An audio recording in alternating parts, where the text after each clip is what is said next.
Welcome to the league. I'm your host, Benoit Thanjan, with my co-host, David McGee. This episode of the league was created on September 19th, 2024.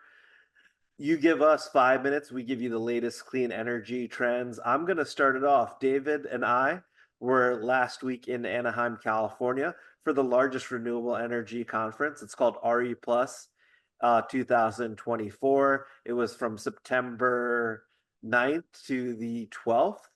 And it was actually the biggest turnout for this conference. They say that there was 35,000 plus who came to the event. I actually went to this conference 10 years ago in Anaheim, and it was about 10,000 people. So it's amazing to see how much growth there has been in the solar industry. And even though there's been headwinds in the industry, there was still a great turnout. Some of the insights that I got from the conference was a focus on energy storage. Previously, we talked about how lithium ion batteries have decreased substantially the past 4 years, around 40%, with increasing demand for reliable renewable energy infrastructure.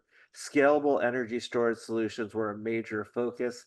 Battery technology, particularly utility scale batteries, is advancing with falling prices, making storage more accessible and efficient for larger projects. David is actually working on several standalone energy storage projects. Also, something that we've experienced as developers is challenges with grid connections. One of the main concerns is difficulty in connecting distributed energy resources to an aging grid.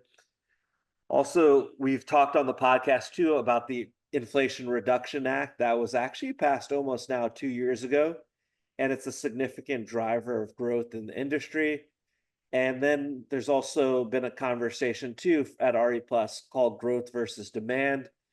This was actually mentioned in PV Magazine, which is a great resource for solar news. Despite a high demand for clean energy, growth is being hindered by infrastructure and regulatory bottlenecks. We talked about obviously interconnection earlier. Also, what we're seeing too is with the presidential election coming up, there has been some sort of stagnation, meaning people are waiting for the outcome of the election to see how that will impact renewables. And that's that. Benoit, what an absolute great, briefing of the events. I don't think anyone could have said it better than you have, just summarizing, all the amazing information that we saw. And who knows, maybe next year we'll hit 100,000 attendees.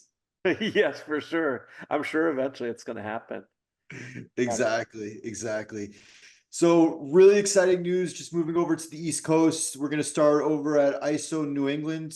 Some news that came out, just a few days ago, September 5th, memo had been released. This memo had basically stated, to all of the market participants, that their implementation of the FERC Order 2023, is actually being delayed.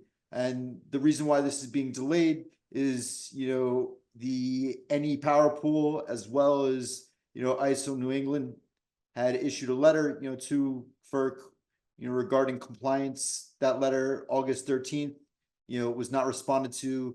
It was not approved from the compliance, which basically does not allow them to proceed with this FERC 2023, implementation, on the interconnection.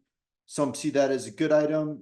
Obviously FERC Order, number 2023, has created a lot of complexities with this new interconnection process, that takes place for all of the wholesale market projects, specifically as Benoit is mentioning, these utility scale standalone battery projects, utility scale solar and other power generation projects. So market feedback on this is, actually, still quite positive, and I think it goes from the fact of everybody, has an understanding of the process, interconnection from there.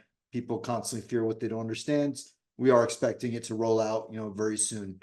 Now, moving down to New York, different story. NYISO is actually full speed ahead. The window is open, for FERC Order 2023, taking place. This is the first cluster study, taking place at this moment. Window closes October 15th. So it's a very tight window, that occurs. And this study process, the objective of this, not only in NYISO, but throughout all of, the independent system operators, under FERC's, jurisdiction. The objective is to expedite, interconnection process, deploying more projects, making things more successful.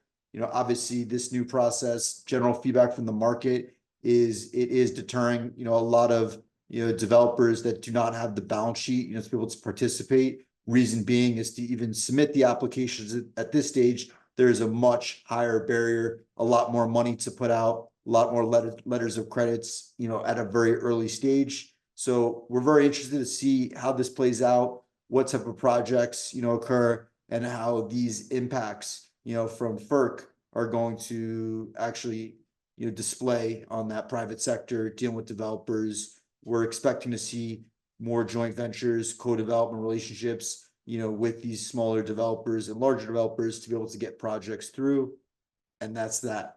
You've just enjoyed 5 minutes of the absolute best information in the clean technology sector. Make sure you hit subscribe, hit 5 stars, hit the like button, and see you next time. Take care.